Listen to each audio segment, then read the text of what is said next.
Have you ever seen a ghost? Not the kind that rattles chains in an old castle, but a real ghost. A ghost of a bygone era, all sharp angles and sad, defiant eyes.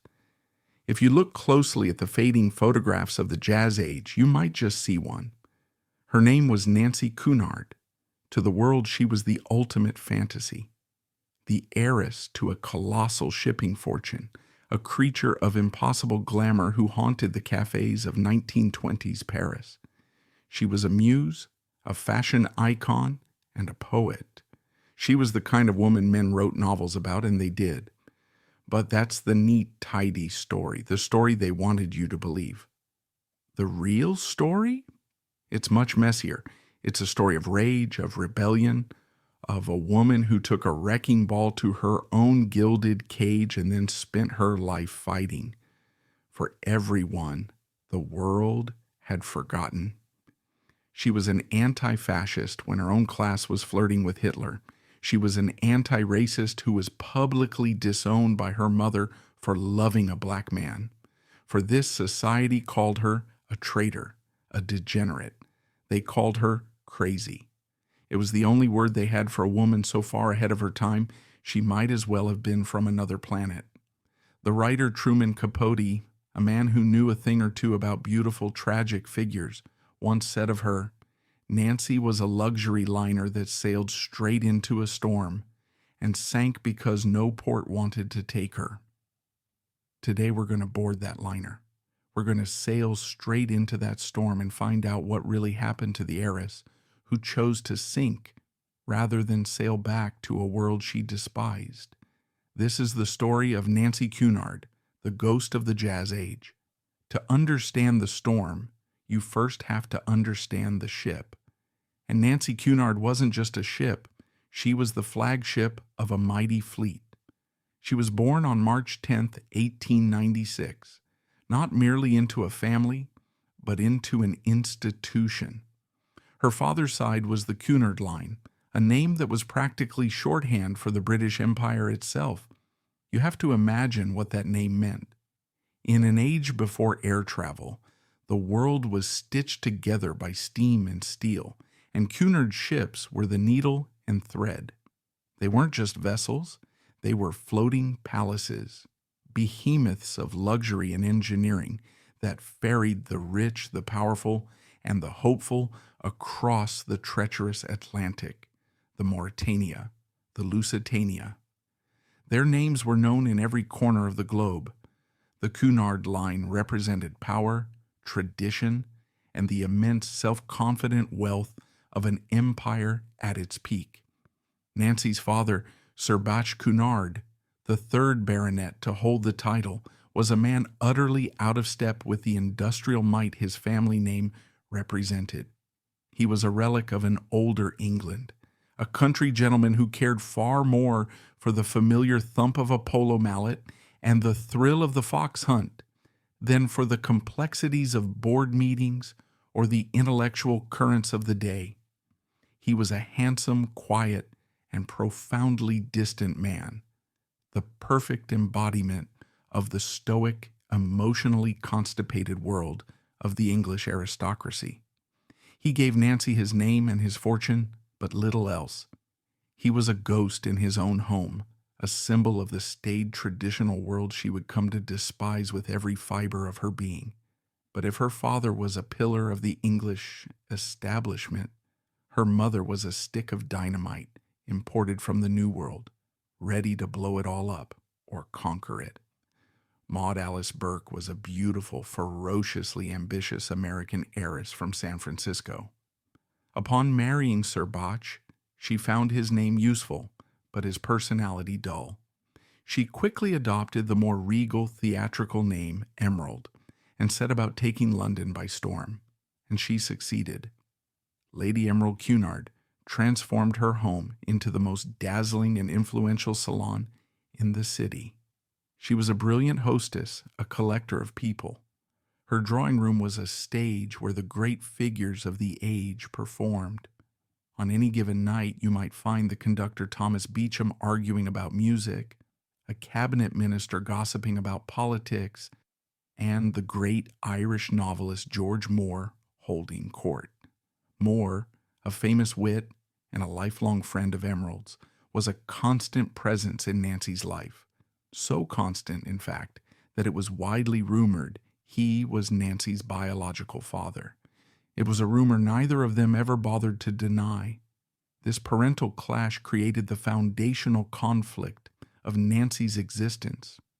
From her father, she inherited a connection to the establishment she would spend her life trying to burn down. From her mother, she inherited a love for the arts and a flair for the dramatic, but also a chillingly clear view of how society worked, as a brutal game of power and appearances. Emerald was not a nurturing mother. She was demanding, controlling, and often cruel. Nancy grew up in the family's country estate, Neville Holt in Leicestershire. Imagine a child wandering alone through dozens of opulent, silent rooms, surrounded by priceless art and sprawling gardens, yet starved of genuine affection.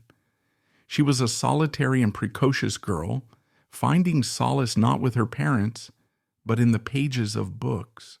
She devoured literature and poetry far beyond her years, building an inner world that was richer and more real than the emotionally sterile environment around her. To Emerald, Nancy wasn't a daughter to be loved. She was an asset to be managed. Nancy's striking, unconventional beauty and her burgeoning intelligence were not qualities to be nurtured for their own sake, but weapons to be deployed in the great social war.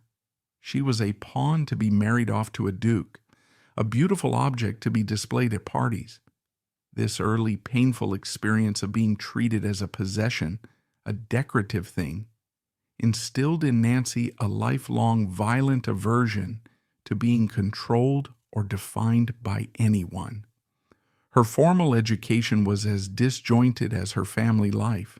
She was shuttled between various boarding schools in England, Germany, and France, never staying in one place long enough to form lasting attachments or to feel a sense of belonging. But this rootless upbringing had an unintended effect. It made her fluent in French and German, it broadened her European perspective, and it hammered home the feeling that she was a permanent outsider looking in on a world she didn't belong to. While her mother saw education as a kind of finishing school for a future society bride, Nancy saw it as an escape hatch, a way to gather the intellectual tools she would need for her eventual jailbreak. The first significant cracks in that gilded cage appeared when her parents separated in 1911. Nancy, then 15, moved to London with her mother. She was now thrust into the very heart of Emerald's glittering social world. She was officially a debutante, expected to play her part, attend the balls, make the small talk, and find a suitable aristocratic husband. But this was London on the eve of the First World War, a city crackling with new ideas, a place on the verge of a nervous breakdown.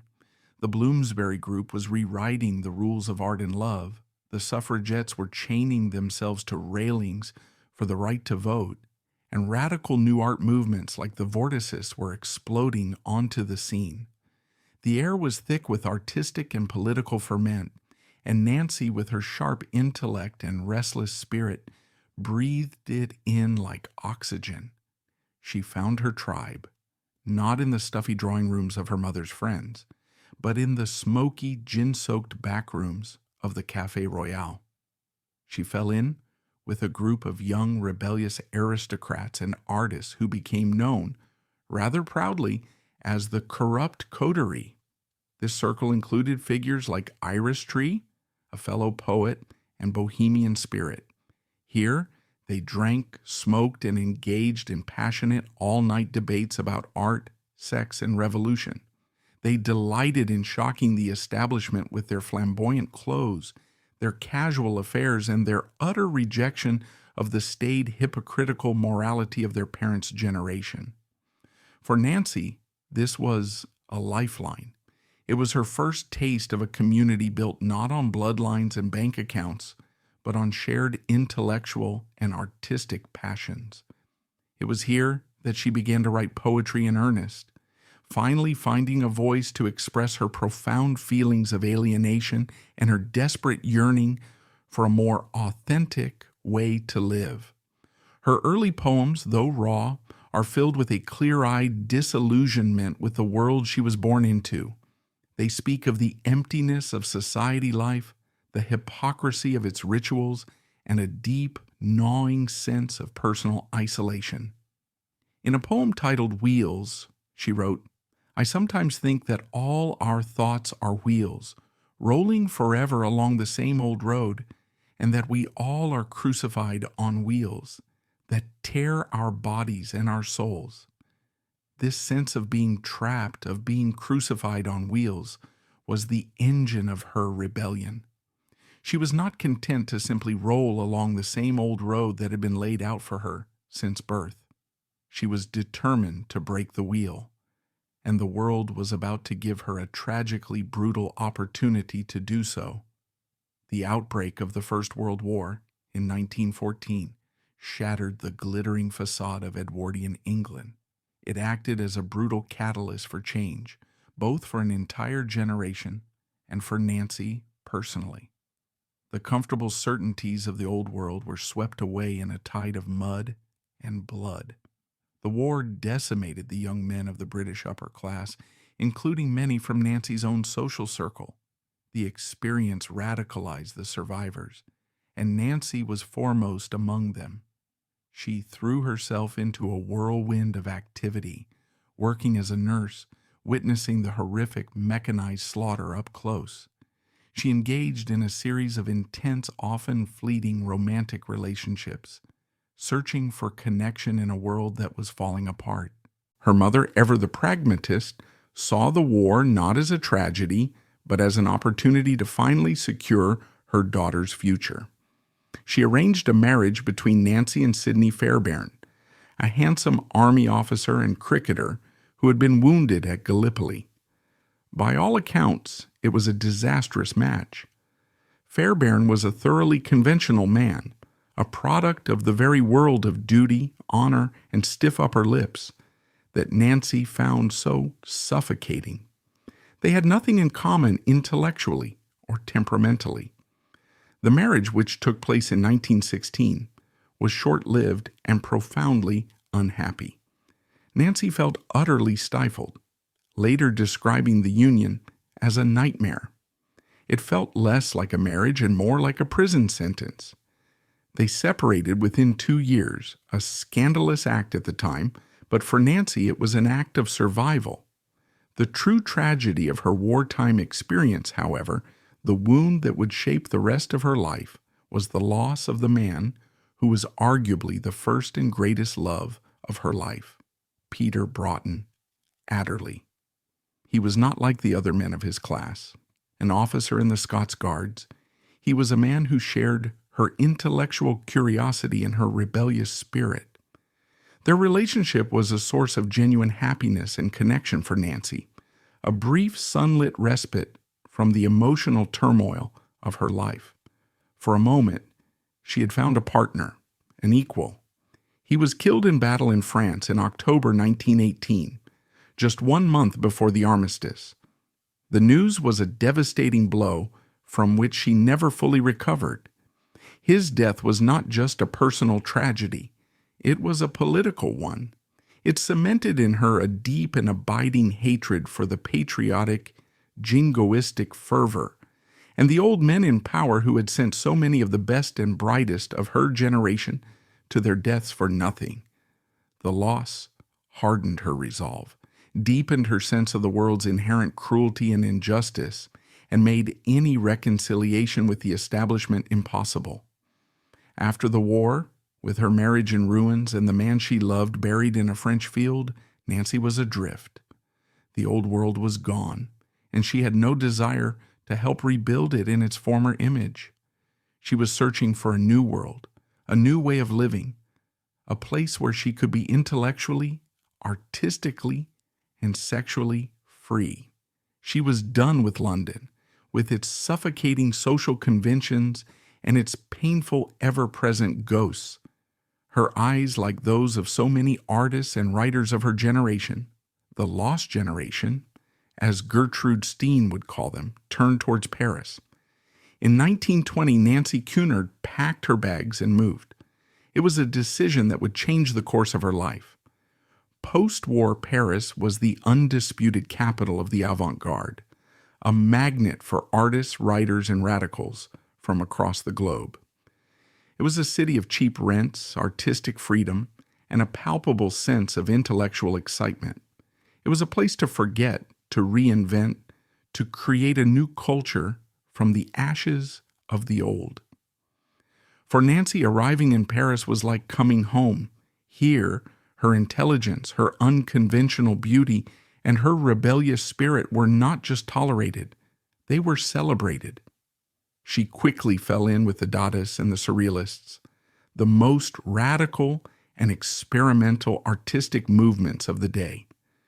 She became a close friend and lover to figures like Tristan Tzara, the charismatic Romanian poet and one of the founders of Dada, and later the Surrealist writer Louis Aragon. She had found a community of kindred spirits who shared her contempt for bourgeois values, her passion for artistic innovation, and her desire to live life on her own terms. She became a fixture in the city's Bohemian scene, a muse to artists and a writer in her own right. The photographer Man Ray was obsessed with her, Constantine Brancusi sculpted her, and writers from Aldous Huxley to Michael Arlen were captivated by her. Arlen famously based the character of Iris Storm in his best-selling novel The Green Hat on her, cementing her image in the public imagination as the quintessential, tragic, and alluringly modern woman. Her physical appearance in this period became iconic. She was tall and impossibly slender, with large, expressive blue eyes and pale skin. She cut her hair short in a boyish Eton crop, wore stark modernist clothing, and famously adorned her arms from wrist to shoulder with African ivory bracelets. This look was not merely a fashion statement. It was a declaration of independence. It was a visual rejection of the frills and corsets of her mother's generation, an embrace of a new, androgynous, and defiantly modern aesthetic. The African bracelets in particular were a sign of her growing interest in non-Western art forms, an interest that would soon deepen into a profound political commitment. In Paris, Nancy was not just an heiress or a socialite. She was a participant in the creation of a new artistic language. She was no longer just the daughter of Sir Bach and Lady Cunard. She was Nancy Cunard, poet, publisher, muse, and modernist. The move to Paris in 1920 was the definitive break from her past. She had escaped the gilded cage, but the journey of the fledgling rebel was just beginning. In the vibrant, chaotic, and revolutionary atmosphere of 1920s Paris, she would find the causes and the passions that would shape the rest of her extraordinary and tumultuous life. Nancy Cunard's arrival in Paris in 1920 was less an arrival than an immersion. It was a baptism by fire in the roiling intellectual and artistic currents of a city in the grip of a creative fever. She didn't just dip her toe in, she plunged headfirst. The Paris of the 1920s, the Années Folles or crazy years, was a city determined to dance on the grave of the old world. It was a crucible where old forms of art, literature, and morality were being melted down and forged into something new, something shocking. For Nancy, it was the perfect laboratory for the self she was so determined to invent. Having finally shed the skin of the English debutante, she now sought to define herself not by what she was rejecting, but by what she chose to embrace. And she chose to embrace the most radical ideas she could find. Her first and most natural allegiance was with the Dadaists. You have to understand, Dada wasn't just an art movement, it was an organized nervous breakdown. Born from the trauma and utter absurdity of the First World War, Dada was anti-art, anti-bourgeois, anti-logic. Its adherents, led by figures like the charismatic Romanian poet Tristan Tzara, saw the war as the ultimate bloody failure of rational civilized society. Their response was to tear down its cultural pillars with laughter, nonsense, and provocation. They staged chaotic performances that often ended in riots. They published manifestos that declared art was dead, and they reveled in the nonsensical. This philosophy resonated with Nancy on a profound level. She too had seen firsthand the civilized world's capacity for self-destruction and hypocrisy. She shared Dada's contempt for its moribund traditions and its hollow patriotism. It gave a name and a shape to the rage she had felt her entire life. She began a passionate and famously tumultuous affair with Tzara. He was the high priest of the movement, a man whose iconoclastic energy and theatrical flair matched her own. Through him, she became an integral part of the Dada inner circle. She wasn't just a wealthy patron or a beautiful hanger-on, she was an active participant. She attended their chaotic soirees at the Certa bar, contributed to their ephemeral, often nonsensical journals, and took part in their public provocations, which were designed to enrage the Parisian establishment. Her presence, the disaffected heiress of a great British dynasty, lent a certain aristocratic glamour to their anti-aristocratic crusade, a paradox they all seemed to enjoy. However, the purely destructive, nihilistic energy of Dada couldn't last forever. It was like a fire that burns so brightly it quickly consumes itself. As the movement began to wane, many of its members, including André Breton, Louis Aragon, and Paul Eluard, gravitated towards a new movement that rose from its ashes, Surrealism. While Dada sought to destroy, Surrealism sought to explore. It aimed to liberate the subconscious mind through the power of dreams, automatic writing, and the new, tantalizing theories of Freudian psychoanalysis.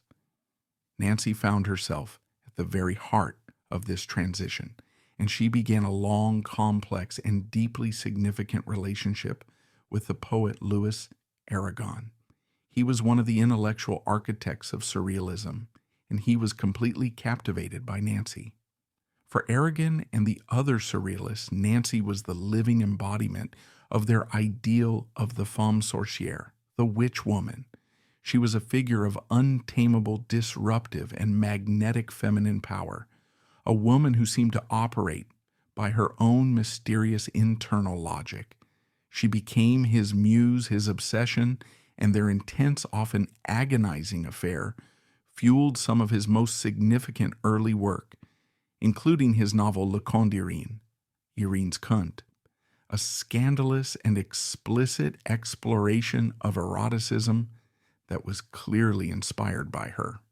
Nancy, in turn, was drawn to the Surrealists' radical politics. They were one of the first artistic groups in Europe to align themselves wholeheartedly with the Communist Party. They saw a political revolution as the necessary real-world counterpart to their revolution of the mind. For them, liberating the subconscious from the tyranny of logic was a political act, just like liberating the worker from the tyranny of capitalism. This exposure to structured, radical leftist thought was formative for Nancy. It provided a political framework for the rebellious instincts she had long harbored, transforming her personal disdain for the upper class into a more coherent political critique of the entire system that sustained it. She began to see that the fight for her own personal freedom was inextricably linked to the fight for social and political justice for everyone. Yet, her relationship with the Surrealist movement was never simple. While they celebrated her as an icon, a symbol, a muse, they struggled to accept her as an equal creative force. The movement was notoriously male-dominated. André Breton, The self-appointed and often dictatorial pope of Surrealism demanded absolute loyalty and adherence to his doctrines. This was something the fiercely independent Nancy was simply unwilling to give. She bristled at their attempts to define her or to claim her for their cause. She would not be anyone's mascot. Her eventual and very public break with Aragon and the Surrealist group was emblematic of her lifelong refusal to be co-opted by any movement or any man. She would be an ally and a collaborator, but she would never, ever be a disciple. Throughout this period of intense social and romantic activity, Nancy continued to develop her own voice as a writer. This is a part of her story that is often overlooked. She wasn't just the inspiration for poems. She was a poet herself. She published several volumes, including Outlaws, 1921, and Sublunary, 1923. Her work was experimental and deeply personal, bearing all the stylistic hallmarks of modernism: fragmented imagery, complex allusions, and a deliberate break from traditional meter and rhyme.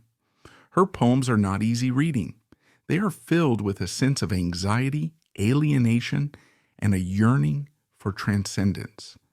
They are a direct line into her turbulent inner world, reflecting her fraught relationships and her ongoing struggle to find meaning in a world she found both intoxicating and repellent. In her long poem Parallax, published by Virginia Woolf's Hogarth Press in 1925, she grapples with the passage of time, with memory, with the feeling of being disconnected from a coherent self. It's a difficult but powerful work that shows a mind of formidable intelligence and sensitivity. While her poetry received some critical attention, it was her work as a publisher that would leave a more lasting and significant mark on the literary landscape of the 20th century. In 1928, Nancy embarked on her most ambitious project yet. She bought a small, dilapidated farmhouse in Rayonville, a quiet village in Normandy. There, with the help of a young French printer, she established the Hours Press. This was not a rich woman's hobby. It was a serious and demanding endeavor, born from her desire to champion the kind of difficult experimental writing that mainstream publishers, then as now, were too conservative or too commercially minded to touch. She bought an old, heavy, hand-operated printing press from the 1830s. The work was physically grueling. She had to learn to set the lead type by hand, letter by letter, to ink the plates and to manually press each individual page. It was slow, meticulous, and exhausting labor, but she poured herself into it. The Hours Press became a vital platform for the modernist avant-garde. Its catalog, though small, reads like a who's who of literary innovation. Nancy, using her impeccable taste and her extensive network of friends, solicited manuscripts from the most exciting writers of the day. She published Ezra Pound's A Draft of 30 Cantos, a landmark of modernist poetry. She published Robert Graves's 10 Poems More and the first French translation of Lewis Carroll's surreal masterpiece, The Hunting of the Snark. Her most historically significant publication, however, came from a young, struggling, and almost completely unknown Irish writer who was living in Paris. His name was Samuel Beckett. Beckett had written a long, dense, and frankly bizarre poem based on the life of the philosopher Descartes, filled with obscure academic jokes and footnotes. He submitted it to a competition for the best poem on the subject of time with a prize of £10. He wrote it in a single night and turned it in after the deadline. He lost the competition, but Nancy read the poem and saw something in its difficult brilliance. She offered to publish it as a standalone volume. The poem was titled Horoscope. It was Samuel Beckett's first separately published work. By recognizing his genius so early, Nancy helped launch the career of the man who would go on to write Waiting for Godot and become one of the most important writers of the century. Running the press was an all-consuming passion for Nancy.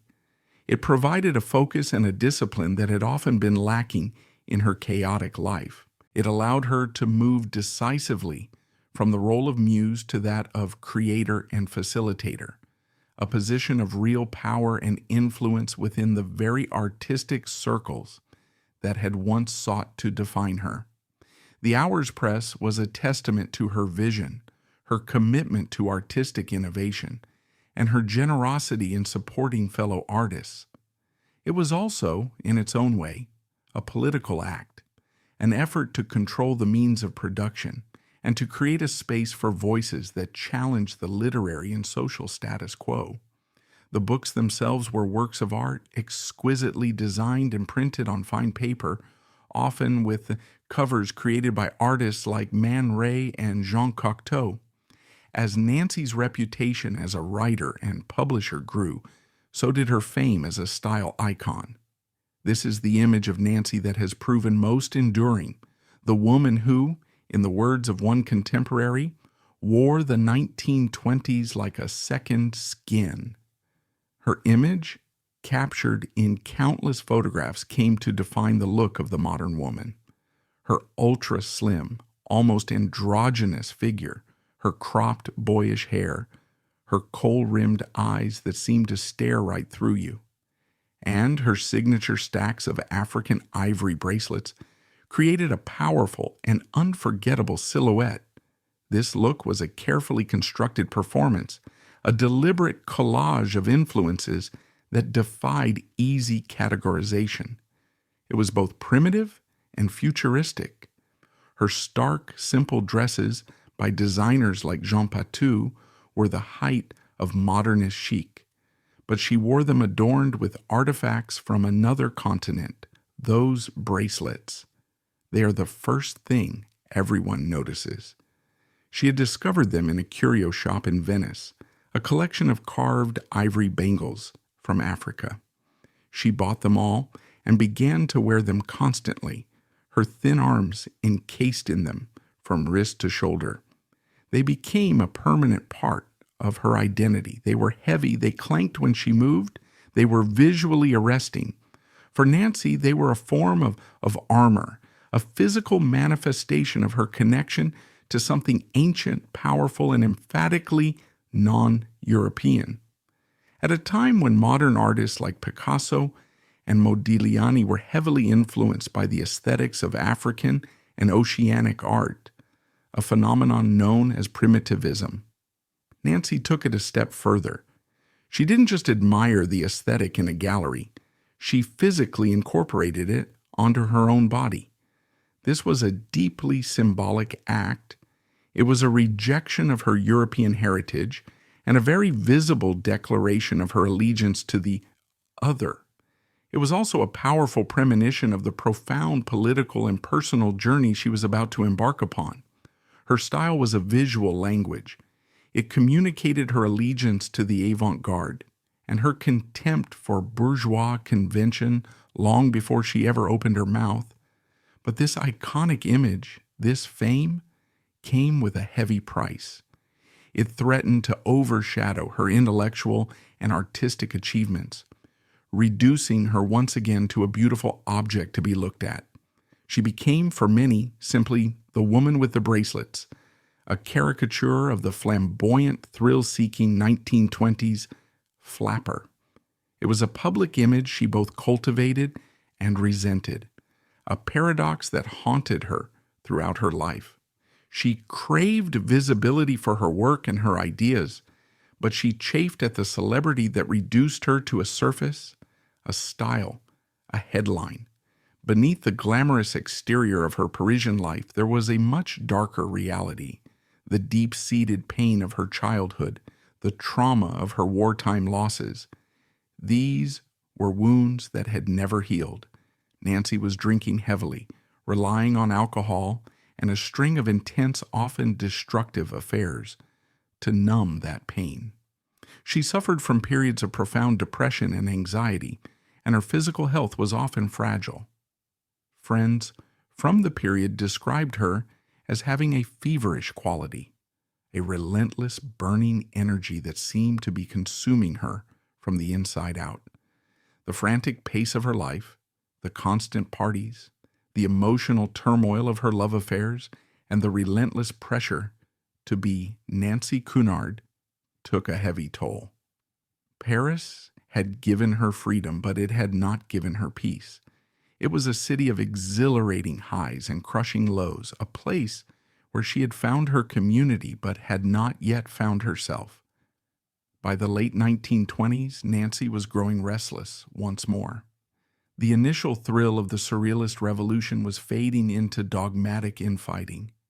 She felt a growing dissatisfaction with the often insular, self-important world of the Parisian avant-garde. Their radical posturing began to seem hollow to her when confronted with the real-world injustices she was beginning to see more clearly. Her interest in her African bracelets was evolving beyond a simple aesthetic appreciation into a deeper, more urgent curiosity about the people and cultures that produced them, and a dawning, furious outrage at the colonial systems that exploited them. The decade that had begun with her flight to Paris had been one of profound transformation. She had established herself as a poet, a publisher, and an icon of modernity. She had engaged with the most radical artistic and intellectual movements of her time. But a new and even more profound transformation was on the horizon. It would be sparked by a chance encounter in Venice, a meeting with a man who would change the course of her life and set her on a new path, a path of passionate political engagement that would make her an outcast once more, but would ultimately define her most enduring legacy. The crazy years were coming to an end, and a new, more serious and dangerous chapter was about to begin. The late 1920s found Nancy Cunard adrift in a sea of her own making. The frantic energy of the Parisian avant-garde, which had once been a liberating force, now felt increasingly claustrophobic and self-referential. All the talk of revolution in the cafes seemed to stay in the cafes. Her iconic ivory bracelets, once a symbol of her embrace of a daring, primitive aesthetic, began to feel like a hollow gesture. She was a connoisseur of African art, but what did she truly know of the people who created it? What did she know of the lives they led, the histories they carried, the injustices they faced every single day? A profound sense of dissatisfaction gnawed at her, a yearning for a cause that was more tangible, more urgent than the deconstruction of a sentence or the liberation of the subconscious. She was tired of symbols. She was ready for a real fight. And in 1928, in the gilded and decaying beauty of Venice, she found it.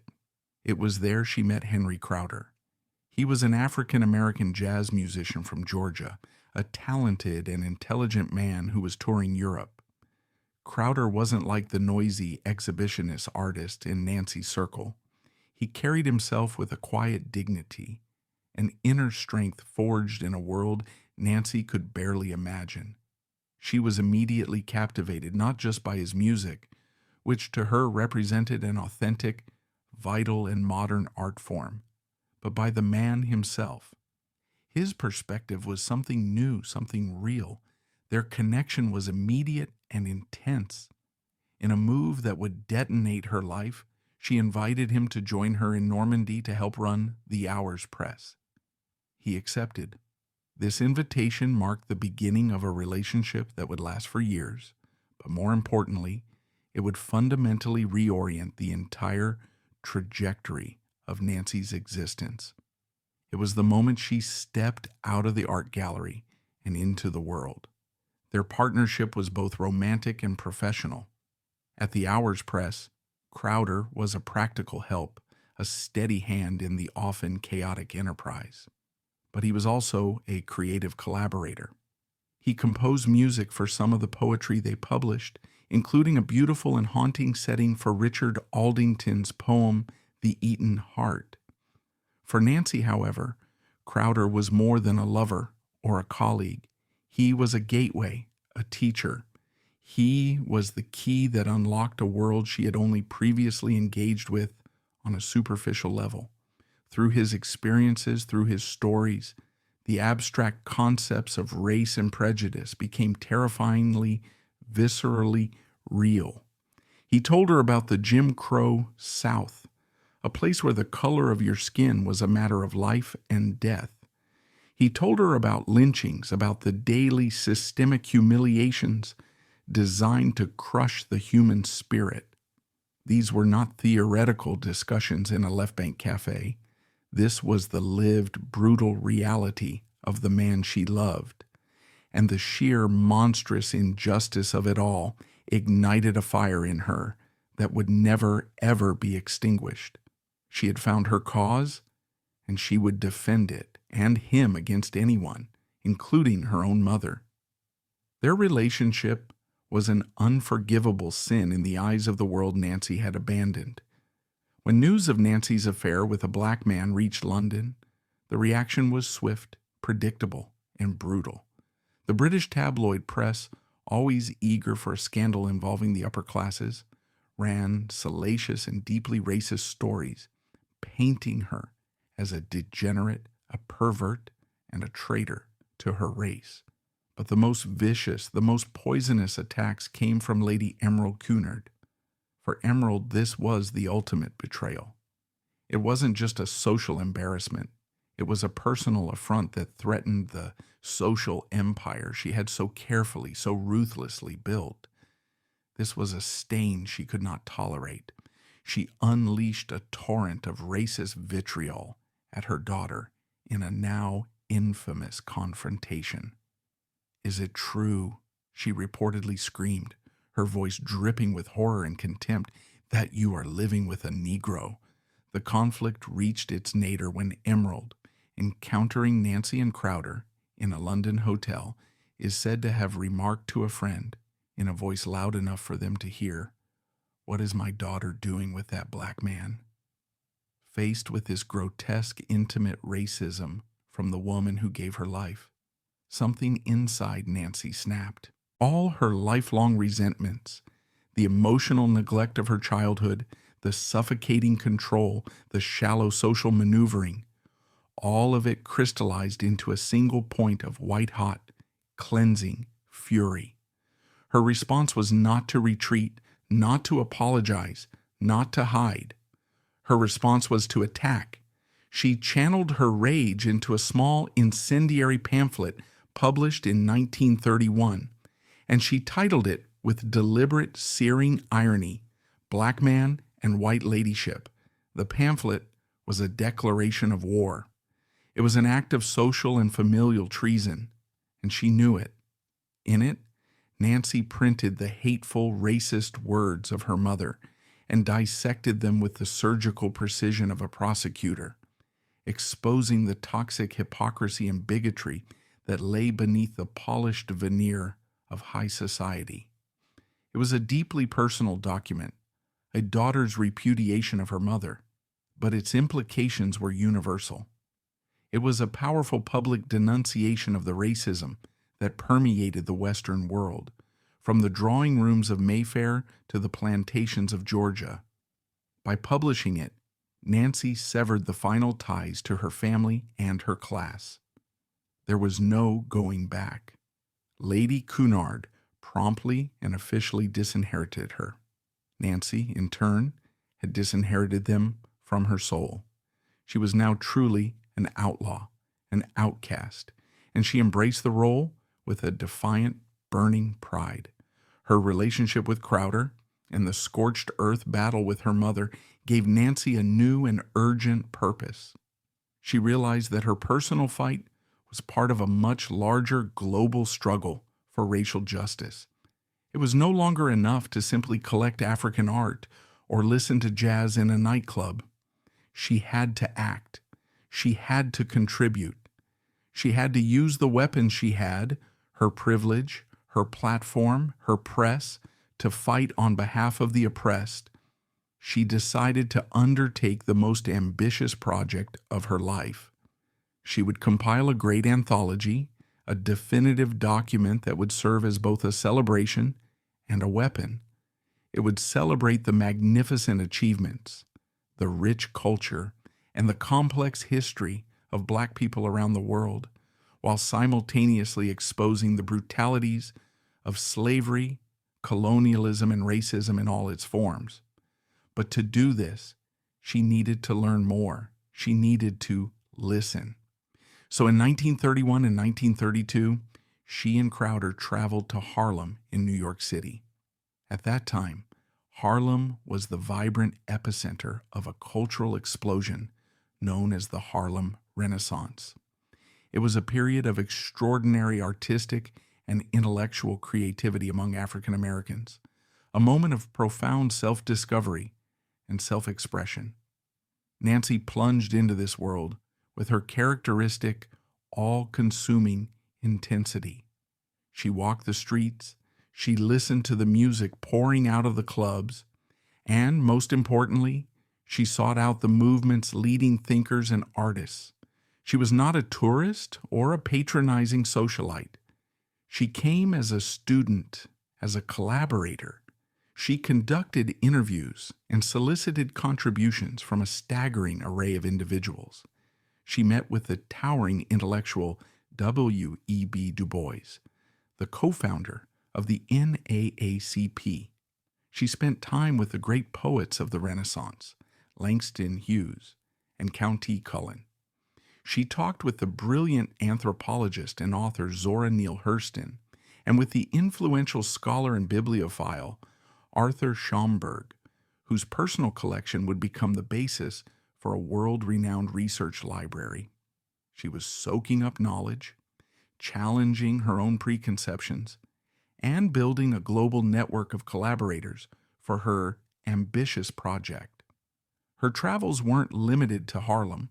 She journeyed to the Caribbean and corresponded with activists and intellectuals in Latin America and Africa, determined to create a truly diasporic work that connected the struggles of Black people across continents. For the next 2 years after returning to Europe, the anthology consumed her. She threw the full force of her manic energy and the last of her inheritance into the project. It was a Herculean, almost impossible task. Imagine the logistics in an age before the internet, before even cheap international phone calls.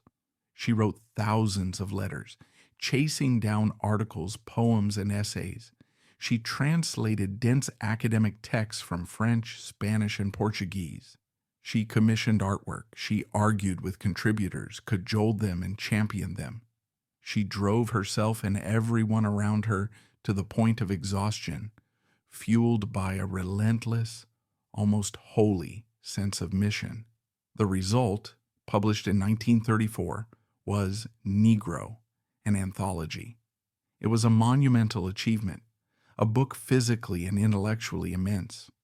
At over 850 pages, with more than 250 contributions from 150 writers and artists, it was less an anthology than an encyclopedia, a vast, sprawling, and unapologetic celebration of Black life and a furious indictment of white supremacy. The book was divided into sections covering America, Europe, the West Indies, and Africa. It covered history, art, music, literature, politics, and social conditions. It included scholarly essays on the ancient civilizations of Africa, first-hand accounts of life under Jim Crow, poetry from the Harlem Renaissance and the emerging Negritude movement in Paris, musical scores of blues and spirituals, and stunning photographic reproductions of African sculpture.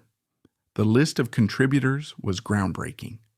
It included not only the most famous Black intellectuals of the day, like Du Bois and Hughes, but also white anti-racist allies, surrealist poets from her old circle, and scholars from around the globe. This was a deliberate choice. Nancy wanted to create a united front, to show that the fight against racism was a fight for all of humanity. The anthology was revolutionary in its scope and its perspective. In an era that viewed African culture as primitive, Nancy's book treated it as a rich and complex field of study deserving of the highest intellectual engagement. It didn't just condemn racism in America, it directly linked the lynchings in the South to the brutalities of European colonialism in Africa and the Caribbean, presenting a unified global critique of white supremacy. Upon its publication, Negro was met with a mixture of praise in radical circles and consternation or silence from the mainstream press. It was too big, too radical, too sprawling, too angry. It was a commercial failure, and the sheer cost of producing its 1,000 copies left Nancy financially and physically drained. Yet its impact was profound and lasting. It became a crucial, almost sacred resource for a generation of Black activists and intellectuals. It was a library in a single volume, a repository of history and culture that had been suppressed and ignored. It stands today as a landmark publication, a testament to Nancy's visionary and uncompromising commitment to the anti-racist cause. The creation of Negro marked the culmination of Nancy's political awakening. The journey that had begun with an aesthetic appreciation for an African bracelet had led her to a deep and abiding solidarity with Black people and their global struggle for liberation. In fighting for them, she had also completed her own liberation from the suffocating world she was born into. She had sacrificed her inheritance, her family, and her social standing, but she had gained something far more valuable, a purpose that transcended her own ego, her own pain. She had transformed herself from a modernist muse into a political warrior.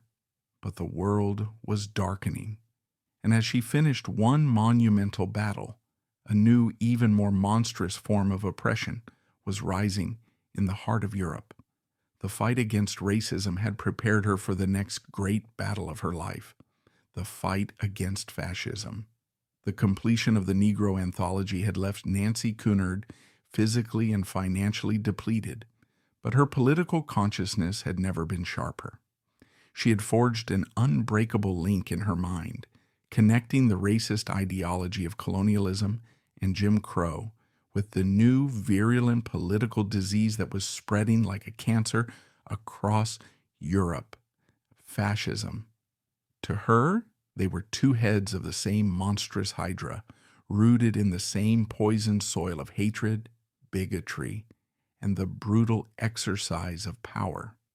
Fascism was simply the militarized, state-sanctioned version of the same supremacist poison she had been fighting her entire life.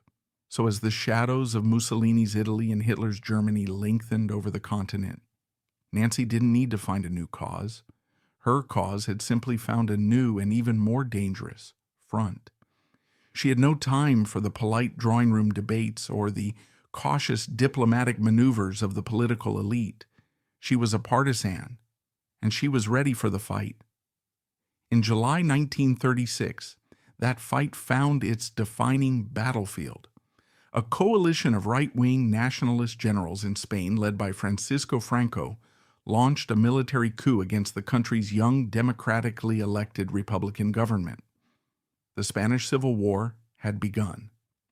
For Nancy and for an entire generation of left-leaning intellectuals, artists, and activists across the globe, Spain was not just a civil war.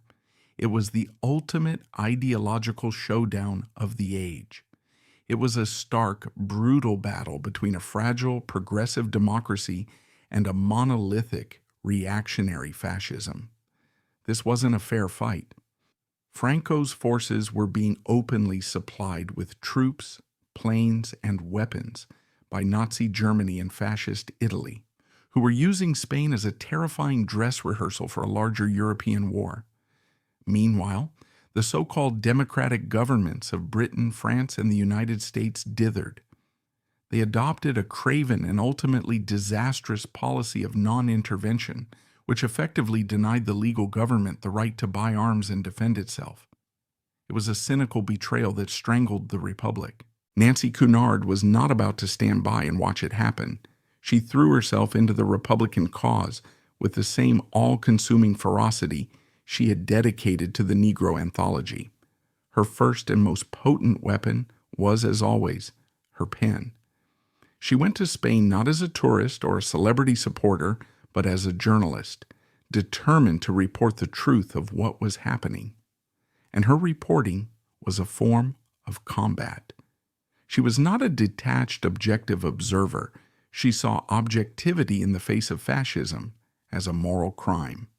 She traveled to the besieged capital of Madrid, where bombs fell nightly, and to the rugged front lines in Aragon. She documented not only the military conflict, but the remarkable social revolution that was taking place in Republican-held territory, where workers and peasants were seizing control of their own destinies.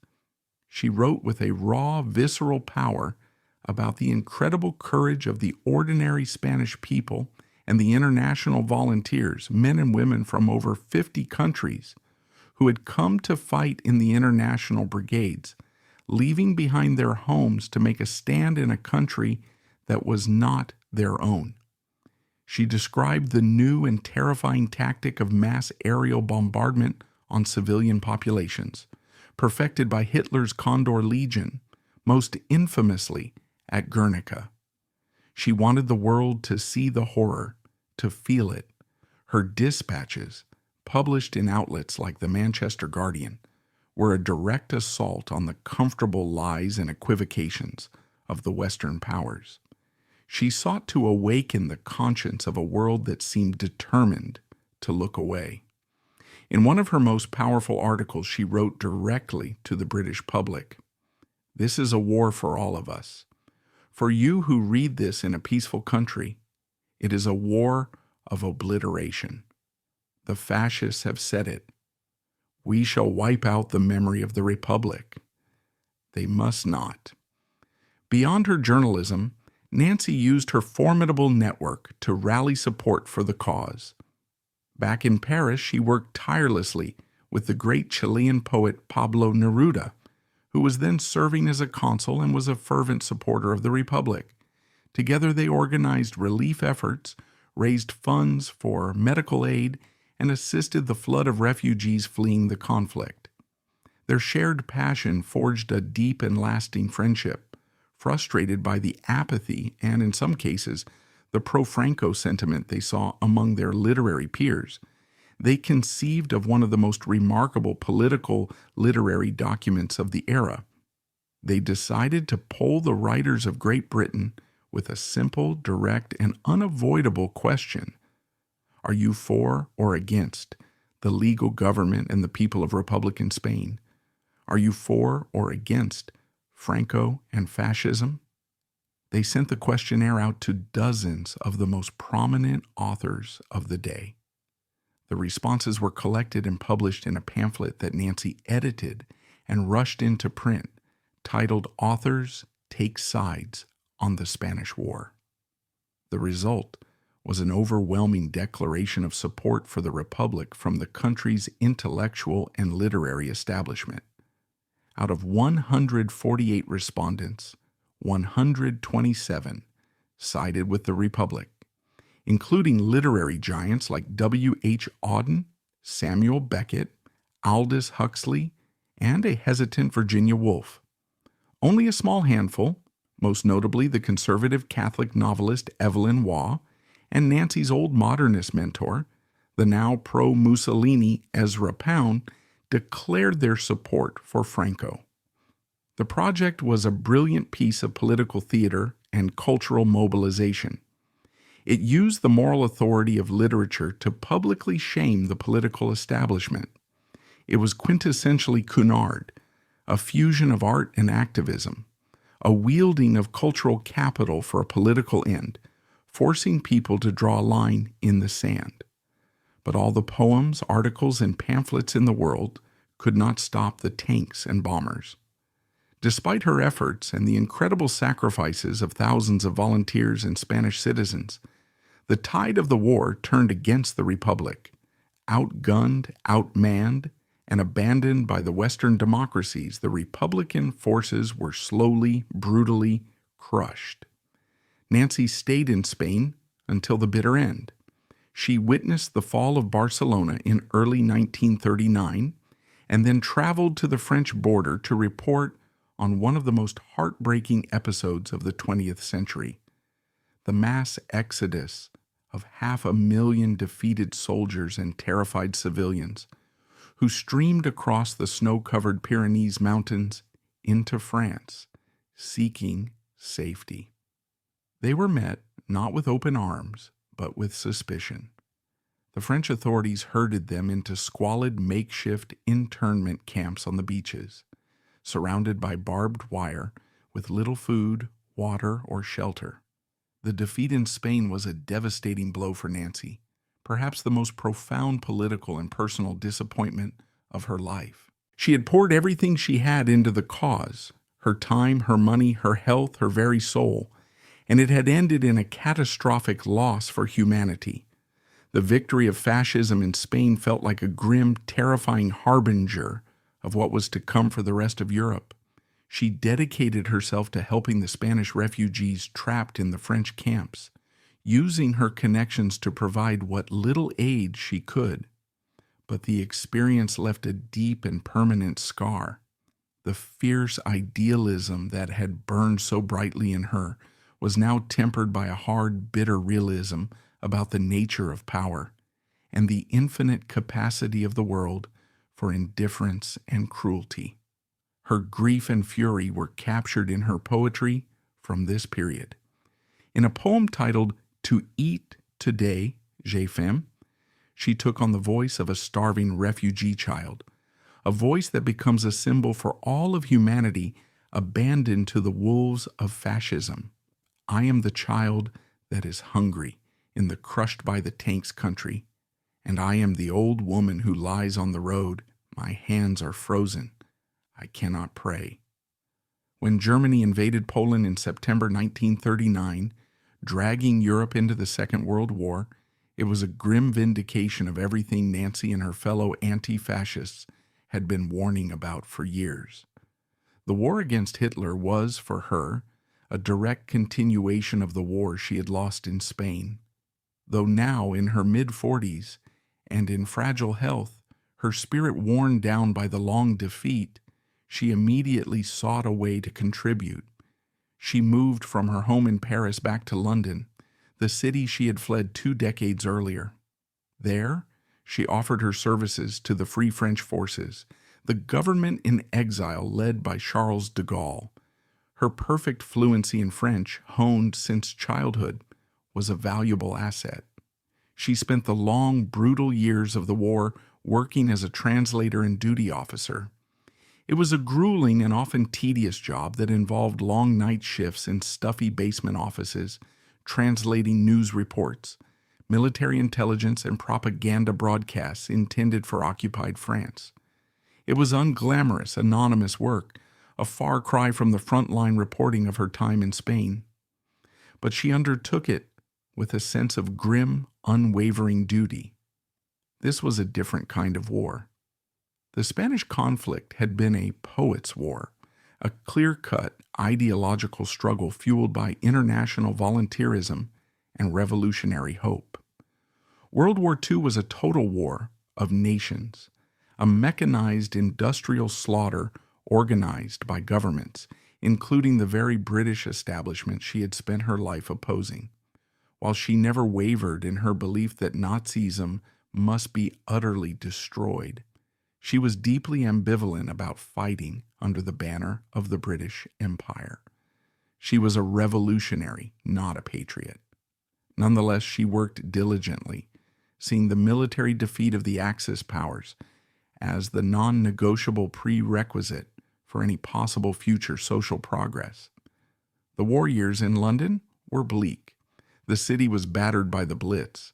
Life was a grim routine of rationing, blackouts, and the nightly terror of air raid sirens. Her heavy drinking, a lifelong problem intensified under the immense stress. At one point, her own home was hit by a bomb, destroying many of her books and possessions, including much of her prized collection of African art, a physical link to the cause that had first awakened her political soul. She felt increasingly isolated, an exile in her own country. The vibrant international community of artists and radicals she had known in Paris was now scattered across the globe, some in hiding, some in exile, some already dead. She was haunted by the ghosts of Spain, by the memory of lost comrades and a lost cause, even as she fought in a new war against the same enemy. When the war in Europe finally ended in May 1945, the victory was shrouded in ambiguity and exhaustion. Fascism had been defeated on the battlefield, but the world that emerged from the rubble was a deeply damaged and uncertain place. The Holocaust had revealed a capacity for human evil that was almost impossible to comprehend. The atomic bomb had cast a new and terrifying shadow over all of humanity, and the old colonial empires, though weakened, were still intact. For Nancy, the end of the war did not bring a sense of triumph or peace. It brought only a profound, bone-deep weariness and the dawning realization that the fight she had been waging her entire adult life was far from over. She had survived the great cataclysms of her time, but she was now approaching 50, alone, and facing a future where her place and her purpose were no longer clear. The end of the Second World War in 1945 did not usher in an era of peace and relief for Nancy Cunard. It brought a profound sense of dislocation and exhaustion. The grand unifying struggle against fascism that had consumed her for a decade was over, but the world that emerged from the ashes was not the just socialist utopia she had fought for. It was a world immediately bisected by the new Iron Curtain of the Cold War, a landscape of atomic anxiety, and a place where the old colonial empires, though mortally wounded, clung stubbornly to life.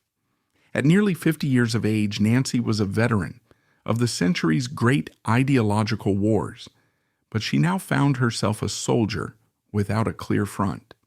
Her health was shattered, her spirit profoundly weary, and the passionate certainties that had driven her were now clouded by disillusionment.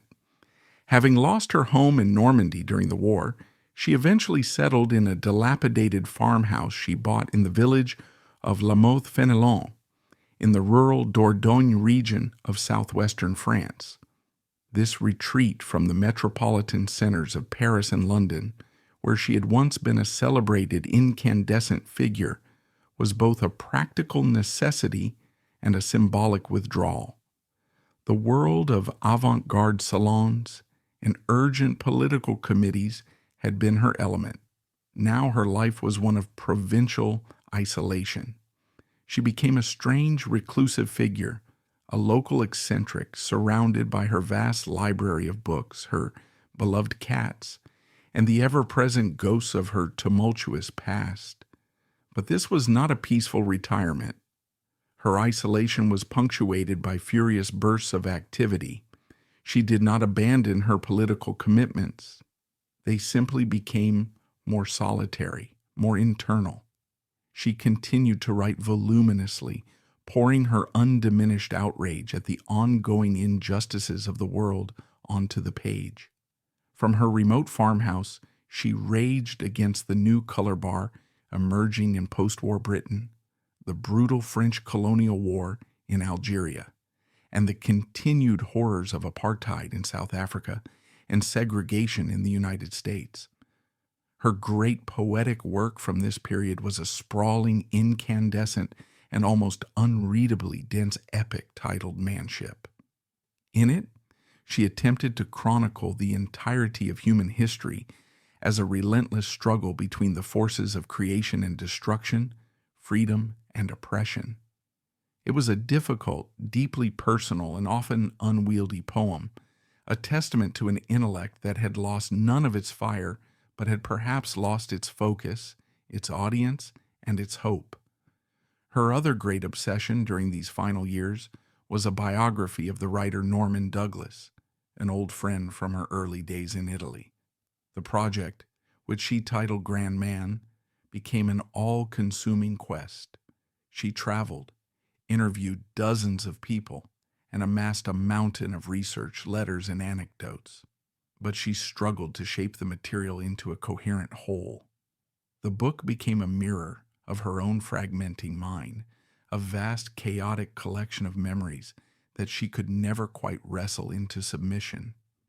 It was eventually published shortly after her death, a monument to her incredible tenacity, but also a poignant symbol of her declining powers. The solitude of La Mothe Fenelon did little to quell the personal demons that had chased Nancy her entire life. In fact, without the distraction of a great, all-consuming war to fight, they seemed to close in on her. Her heavy drinking, once a feature of her Bohemian lifestyle, escalated into chronic, crippling alcoholism. Years of poor nutrition and relentless smoking had led to severe emphysema, leaving her frail, rail-thin, and constantly fighting for breath. Her mental health, always precarious, began to collapse entirely. The line between her righteous political fury and a more personal, free-floating paranoia started to blur. She became embroiled in bitter, often imaginary disputes with her neighbors and the local authorities, whom she saw as fascists and persecutors. Her behavior grew increasingly erratic, swinging between flashes of her old brilliance and periods of deep, frightening confusion. This slow, painful decline culminated in a series of public crises that were both tragic and humiliating. In the mid-1950s, during a visit to London, she was arrested after an angry, chaotic confrontation with police. Deemed mentally unstable and unable to care for herself, she was forcibly committed to the Holloway Sanatorium, a mental asylum. For a woman who had prized her freedom and independence above all else, for whom the word outlaw was a badge of honor, forced institutionalization was the ultimate violation, the final closing of the cage. The incident became a minor scandal in the press, a humiliating public spectacle that saw the once glamorous Cunard Heiress depicted as a mad, derelict old woman. Old friends, including the controversial poet Ezra Pound, himself recently released from a mental institution, and her great surrealist love Louis Aragon, rallied to secure her release. But the experience left her deeply shaken and marked a point of no return in her descent. Her final years were a peripatetic drift through suffering. She was unable to care for herself properly, and her farmhouse, once a refuge, fell into ruin around her. She would set off on long, often aimless journeys, seeking solace in the places that held meaning for her. She traveled to Spain, a painful pilgrimage to the site of her greatest political passions, only to find the ghost of Franco's victorious regime, a suffocating presence. She was a specter of the past, an unquiet ghost haunting a world that seemed to have no place for her, a world that had moved on. In early 1965, she made her last journey. Leaving her home in La Mothe for the final time, she traveled, her health failing, eventually arriving in Paris. This was the city where she had been reborn, the epicenter of her life as a modernist muse and publisher. But the Paris of 1965 was not her Paris. On March 15th, she collapsed on a street in the Saint-Germain-des-Prés district, the very heart of her old Bohemian world. She was found by police, delirious, emaciated, and weighing less than 60 pounds. Unrecognized, she was taken as a destitute and anonymous vagrant to the public Hôpital Cochin. 2 days later, on March 17, 1965, Nancy Cunard died of emphysema. Her passing barely registered in the city that had once lionized her. It was a tragic, anonymous end to a life that had been lived so fiercely, so loudly, and so brilliantly in the public eye. To assess the legacy of Nancy Cunard is to confront a constellation of brilliant and troubling contradictions. For decades after her death, she was remembered primarily through the lens of others. As a 1920s style icon, the impossibly chic woman with the African bracelets immortalized by Man Ray, as the tragic, alluring muse for novelists like Aldous Huxley and Michael Arlen, as the tempestuous lover of the great male artists of her time. This is the image of Cunard that is easiest to consume, the beautiful, rebellious heiress, a flamboyant footnote in the biographies of more famous men. But this caricature, this reduction of her to a mere image, does a profound injustice to the substance of her life and her work. Nancy Cunard was not a passive muse. She was a creator, a thinker, and above all, a fighter. Her greatest legacy lies not in the photographs she posed for, but in the books she published, the articles she wrote, and the causes she championed with every fiber of her being. She was a publisher of rare vision, whose Hours Press gave a vital platform to some of the most important and challenging writers of the 20th century, most notably Samuel Beckett. She was a poet whose work, though uneven, provides a raw and unflinching record of a woman's struggle for an authentic self in a fractured modern world. Most importantly, she was a political activist of extraordinary courage and foresight. She was an anti-racist warrior decades before the civil rights movement made such a stance mainstream. Her anthology Negro remains a staggering achievement, a pioneering work of Black studies and a powerful testament to her commitment to racial justice. She was an uncompromising anti-fascist who saw the threat of Franco and Hitler with perfect clarity while the leaders of the Western world were still practicing appeasement. She sacrificed her wealth, her social position, and her relationship with her family for her political convictions, a level of commitment that is as rare as it is inspiring. Yet any honest accounting of her life must also acknowledge the deep tragedy.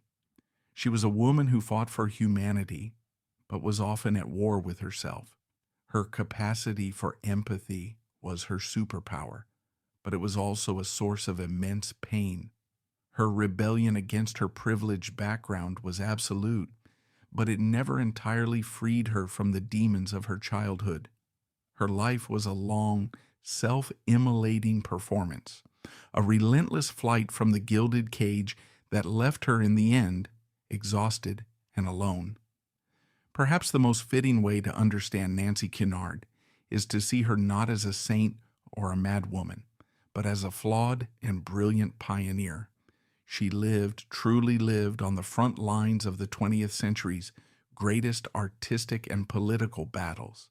She broke every rule of class, race, sex, and politics in her quest for a more just and beautiful world.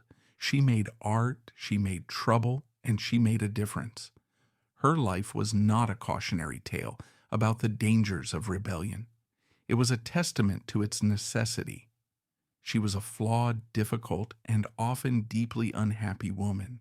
She fought for a better world that she would never get to live in, and the fight cost her everything.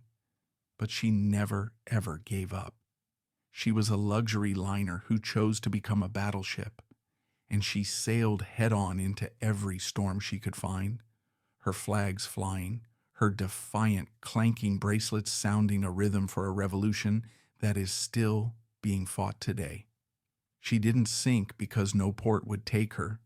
She sank perhaps because she finally gave the entirety of herself to the sea.